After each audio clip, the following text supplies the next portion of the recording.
Hello friends, welcome back to Sudhir classes. आज की class बहुत इंटरेस्टिंग है। Class application of reflection of light in our daily life. हमारे daily life में इसके क्या एप्लीकेशंस है, इसके बारे में हम लोग इस क्लास में डिटेल से जानेंगे।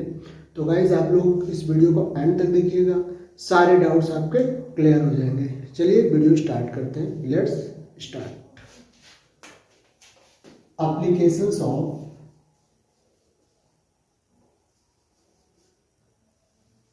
applications of reflection of light in our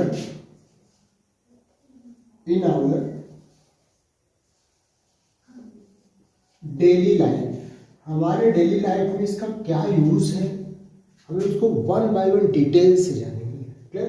चलिए, पहला यूज है, फर्स्ट यूज क्लियर है। A region of light source, a region of light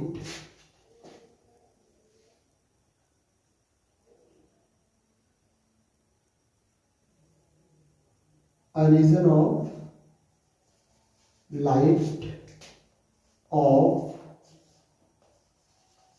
light source in water।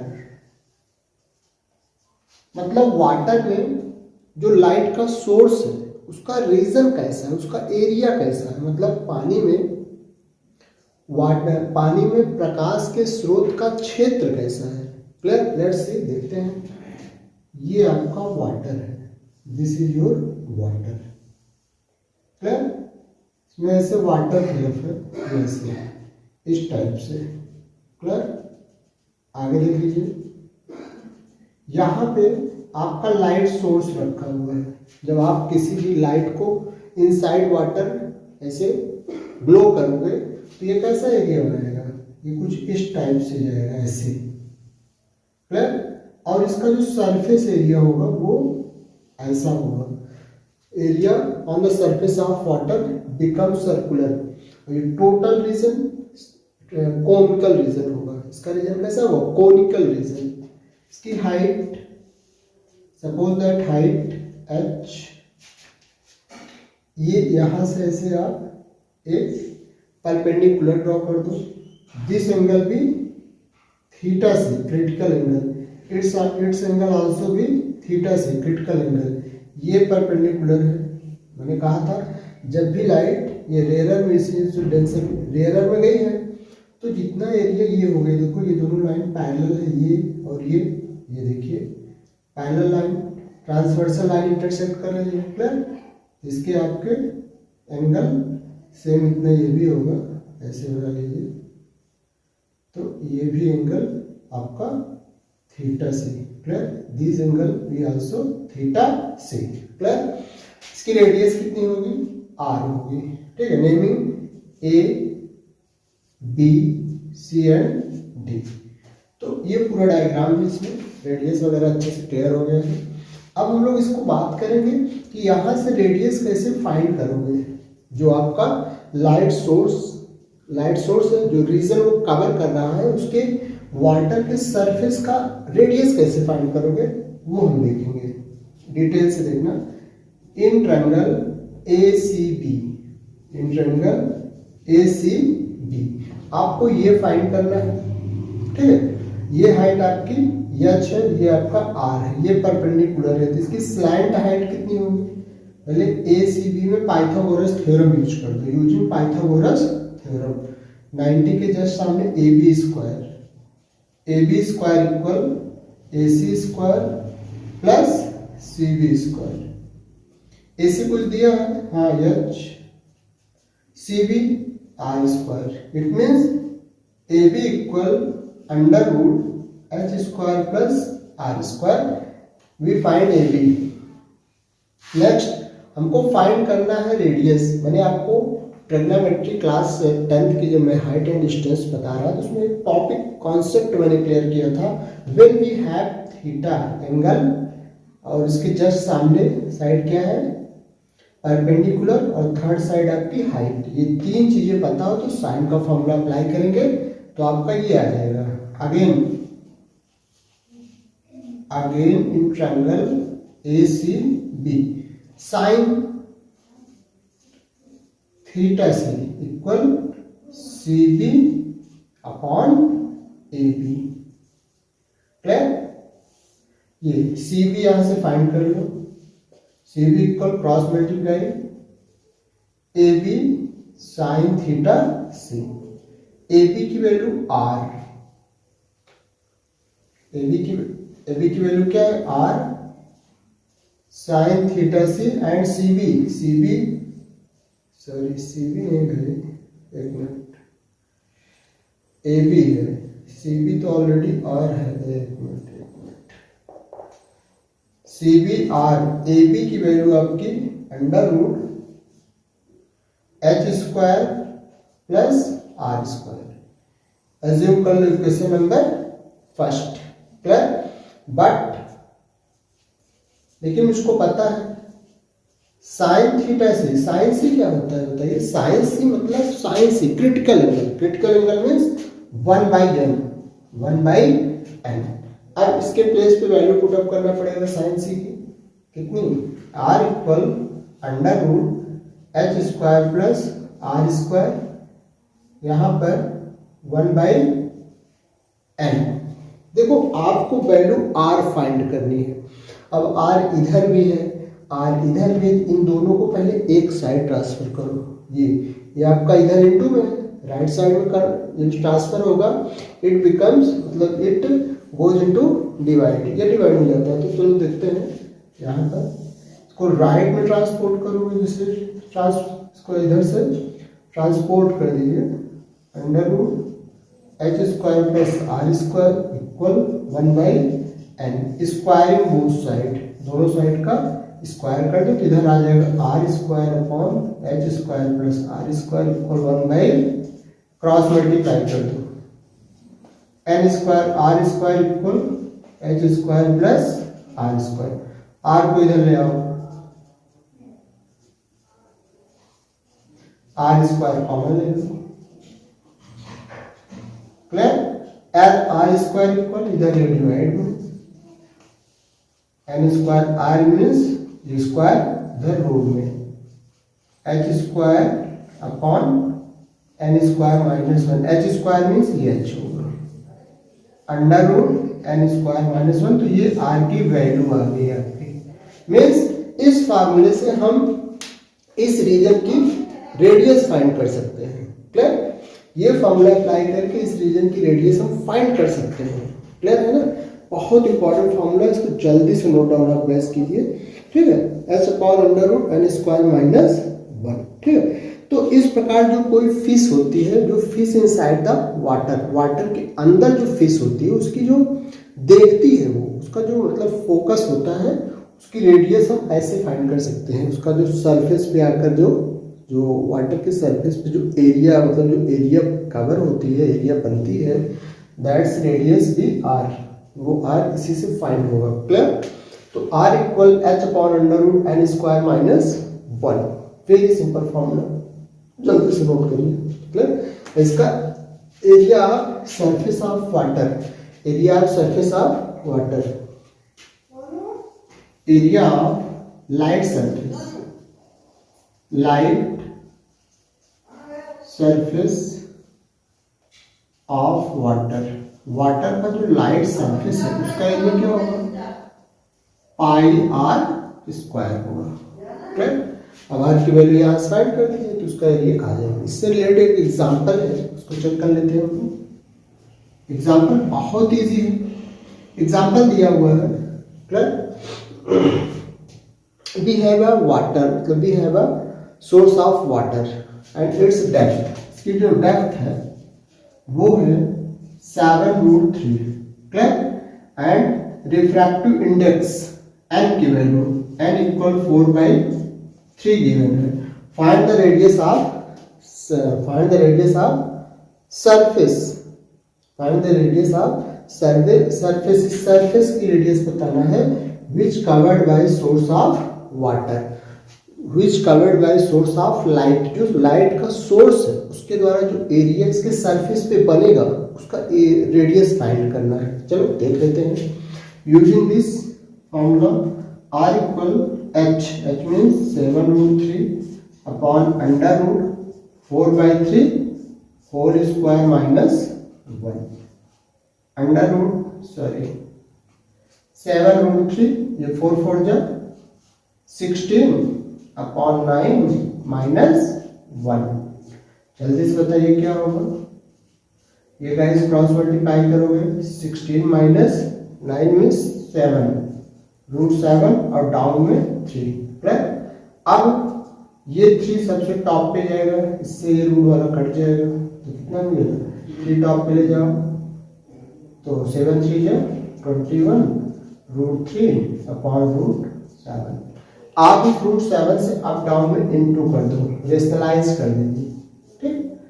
तो √7 कितना हो जाएगा, 7 टॉप पर 21, 3 7 जा 21 अपॉन √7 मीन्स 7 कट, फाइनली 3√21। तो ये रेडियस निकल कर आ गई, राइट। इतना सेम, जल्दी से गाइस नोट कर लीजिए, बहुत important question. Question number second question है,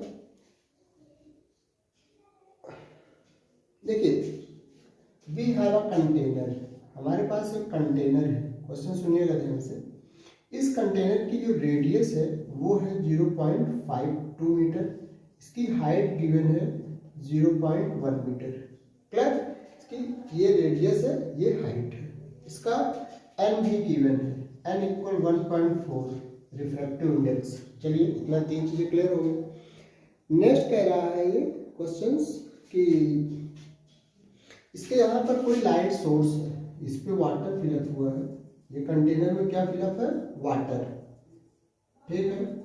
यहाँ एक लाइट सोर्स रखा है, इस लाइट सोर्स, ये ऐसे लाइट सोर्स होगा, तो ये लाइट सोर्स जो सरफेस पे, ये सरफेस है, देख रहे हो ना, कह रहा है ये लाइट सोर्स जो सरफेस पे एरिया बनाएगा उसका एरिया क्या होगा, इसका एरिया पूछ रहा है सरफेस का, ये सरफेस का एरिया फाइंड करना है, राइट। ऐसे मिला दीजिए, ठीक है। सपोज दैट इसकी रेडियस r, हाइट तो ऑलरेडी 0.1 दिया है, कोई दिक्कत नहीं है। इसकी रेडियस भी दिया है, रिफ्रैक्टिव इंडेक्स दिया है, क्रिटिकल एंगल थीटा से, ये भी क्रिटिकल एंगल आपका थीटा से। देखिए ये क्वेश्चंस हम कैसे ला सकते हैं, तो हमको पहला नंबर यहाँ पर एक थोड़ा सा प्रॉब्लम है। फॉर एग्जांपल ए बी, ये सी, ये डी, क्लियर। हम देखेंगे in triangle A B C में हमको ये फाइंड करना है, इसकी रेडियस, हाइट दिया है, साइन का फॉर्मूला अप्लाई करोगे, sine theta c equal c b upon a b. लेकिन प्रॉब्लम ये है सी बी तो नहीं पता है भाई, चलो ठीक है, ए बी भी तो नहीं पता है ना, आपको ए बी पता है, ये स्लाइट हाइट, और ना आपको ये एंगल ही पता है tan थीटा सी, ठीक है। तो आपको कुछ भी इसमें नहीं पता है, चलिए कोई बात नहीं, हम देख लेंगे, नहीं पता है तो एक काम करो, ये क्या है, ये साइन थीटा से इक्वल 1/n, आपको पता है relation between refractive index and critical angle, n की वैल्यू 1/1.4, यहाँ 0 करके इसको कट, 2 5 2 7 फाइनली 5/7, साइन थीटा सी की वैल्यू 5/7। इसको अगर हम इसमें डाल देंगे फ्रैक्शन में, इस ट्रायंगल में, तो ये आपका थीटा सी, साइन सी इक्वल p/h, पापा बीडी पी हो गए, हाँ बेटा, आपको फॉर्मूला मैंने बताया ना, पापा बीडी पी हो गए, हाँ बेटा, क्लियर। अब ये पापा means sine theta means p/h, ये साइन पहला हो गया p/h। अगली साइड इसके स्क्वायर से इसका स्क्वायर माइनस कर दो, इसका स्क्वायर होगा 49, इसका स्क्वायर होगा 25, यही पाइथागोरस थ्योरम यूज करोगे, तो ये साइड जो होगी आपकी a' b dash c dash means 7 square minus 5 square. 49 minus 25 means under root 24. ये साइड होगी रूट 24. क्लियर. बट यहाँ से ये जो फार्मूला हमने यूज किया है, इस फार्मूले में देखो, इस फार्मूले में आपको दो अननोन मिल रहा है, लेकिन अगर हम tan का फार्मूला लगाते तो ये बाई ये तब तो आ जाता है उसके अकॉर्डिंग. tan का ही लगा दीजिए, इसको रहने दीजिए, इसमें थोड़ा सा दिक्कत है.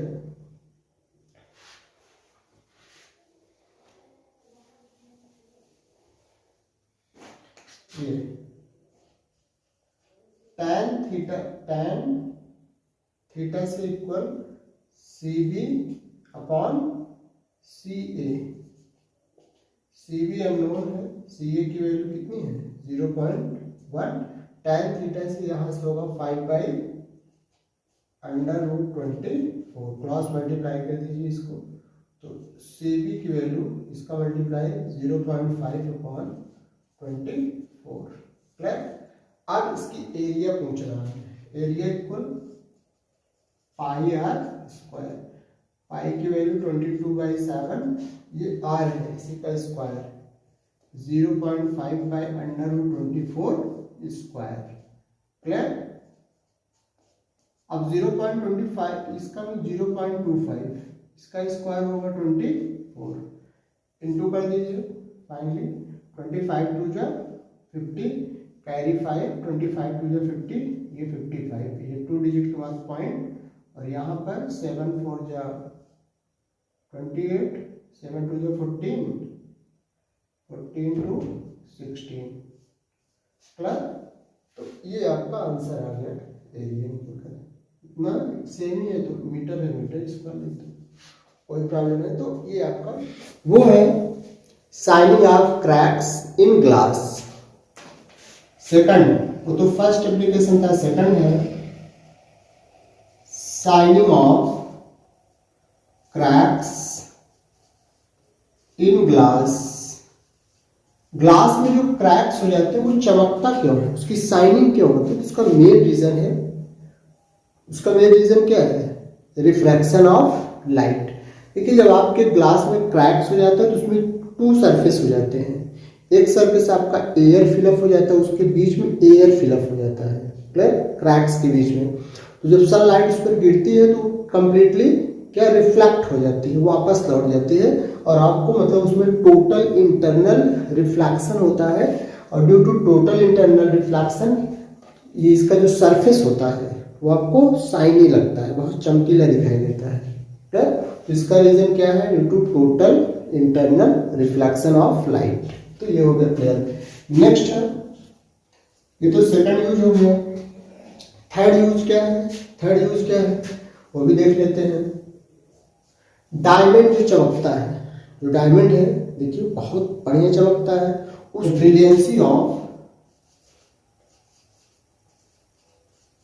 Brilliancy of diamond. देखिए डायमंड क्यों चमकता है? डायमंड आपका जो है वो चमकता क्यों है? तो वही सेम रीजन है, total internal reflection of light. देखिए, जो एयर और डायमंड का जो क्रिटिकल एंगल होता है वो होता है 24 डिग्री उसका क्रिटिकल एंगल होता है. एयर एंड डायमंड का, एयर एंड डायमंड, इसका क्रिटिकल एंगल कितना होता है? 24.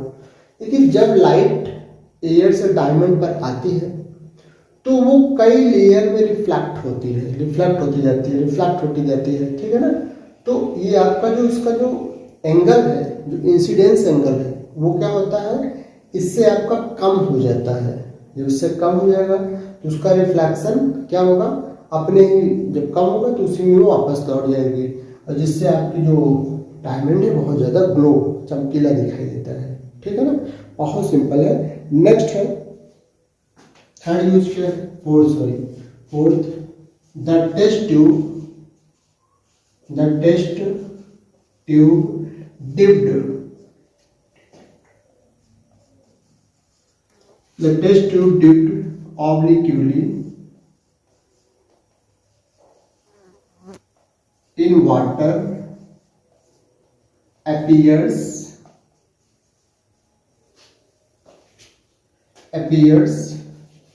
shiny. कैसा दिखता है? अपीयर्स सिल्वरी लिख दो, शाइनी की जगह सिल्वरी बढ़िया पड़ेगा।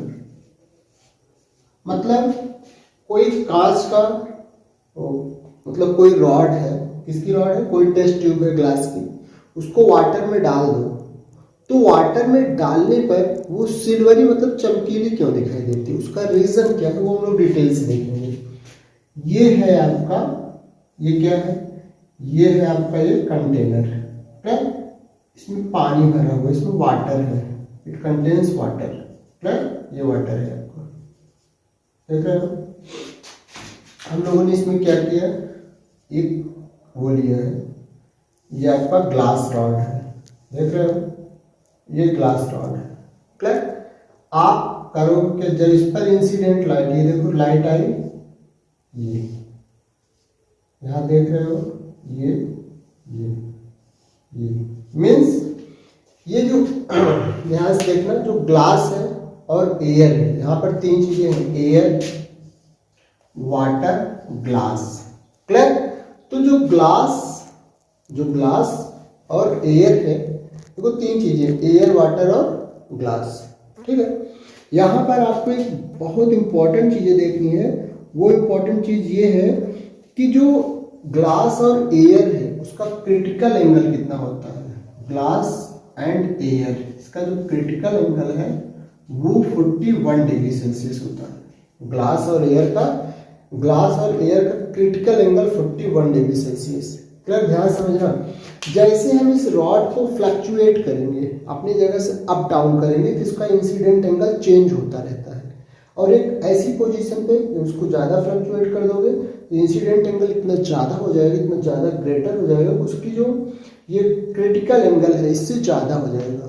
It means incident angle is greater than 41 degree से ग्रेटर हो जाएगा। तो इस कंडीशंस में जो आपकी लाइट है वो इस ग्लास के सरफेस से कंप्लीटली रिफ्लेक्ट हो जाएगी, ऊपर से रिफ्लेक्ट हो जाएगी, नीचे नहीं जा पाएगी। तो so we seen its surface become silvery, मतलब इसका जो सरफेस है हम देखते हैं उसका सरफेस क्या हो जाता है? बिकम सिल्वरी हो जाता है, ऊपर से वो लौट जाती है। बट अगर इस पानी को फिलअप कर दो, इस वाटर को पूरा फिलअप कर दो, पूरा फिलअप करने पर ये चमकीला दिखाई नहीं देता। उसका रीजन क्या है? उसका रीजन बहुत सिंपल है। उसका रीजन है कि जो ग्लास है और वाटर है उसका क्रिटिकल एंगल इससे ज्यादा हो जाता है, किससे? एयर और ग्लास से, तो अंदर आ जाती है लाइट, ऊपर से वो रिफ्लेक्ट नहीं हो पाती, क्लियर? अगर अंदर ज्यादा क्रिटिकल एंगल है, ऊपर कम है, तो लाइट अंदर आएगी, रिफ्लेक्ट नहीं हो पाती, ये ध्यान रखना। तो इसका सेकंड यूज अच्छे से क्लियर हो गया। नेक्स्ट हम देखते हैं, नेक्स्ट है बहुत सिंपल यूज है, रेगिस्तान में मरीच का, मिरेज इन डेजर्ट। डेजर्ट में मिरेज क्या होता है? Mirage in desert. देखिए आप रेगिस्तान में चले जाओ, आपको दूर से देखने पर बहुत सारी सैंड है, तो दूर से देखने पर आपको ऐसा लगेगा कि वहां बहुत वाटर फिलअप है, वाटर भरा हुआ है। मिरेज में होता है भ्रम, इसको हम लोग बोलते हैं भ्रम, क्लियर है? तो इसका भी मेन रीजन है total internal reflection of light. Light के रिफ्लेक्शन के कारण ही ऐसा पॉसिबल होता है, क्लियर है? तो हमको ऐसा लगता है दूर से देखने पर ये बहुत भ्रम लग जाता है कि ये क्या हो रहा है, वहाँ पानी भरा हुआ, लेकिन एक्चुअल में ऐसा कुछ होता नहीं है, क्लियर है? ध्यान रखना। तो इसका भी रीजन क्या है? Total internal reflection. इसको हम लोग डिटेल से देख लेंगे, कोई दिक्कत नहीं है। ऐसे आपकी जो लूमिंग इन कोल्ड कंट्रीज, मतलब जो ठंडे देशों में भी यही प्रॉब्लम होती है, उसमें आपको चीजें उल्टी लटकी दिखाई देती हैं, उसका भी रीजन क्या है? टोटल इंटरनल रिफ्लेक्शन ही है, ठीक है ना? तो गाइस इसको हम बहुत डिटेल से देखेंगे, बट नेक्स्ट क्लास में, क्लास बहुत लंबी हो रही है, तो बच्चों थोड़ा सा इसको देखने में उनको बोरिंग फील होता है, इसलिए हम लोग क्लास को शॉर्ट करते हैं और मिलते हैं नेक्स्ट वीडियो में नए टॉपिक के साथ। तब तक के लिए बाय बाय।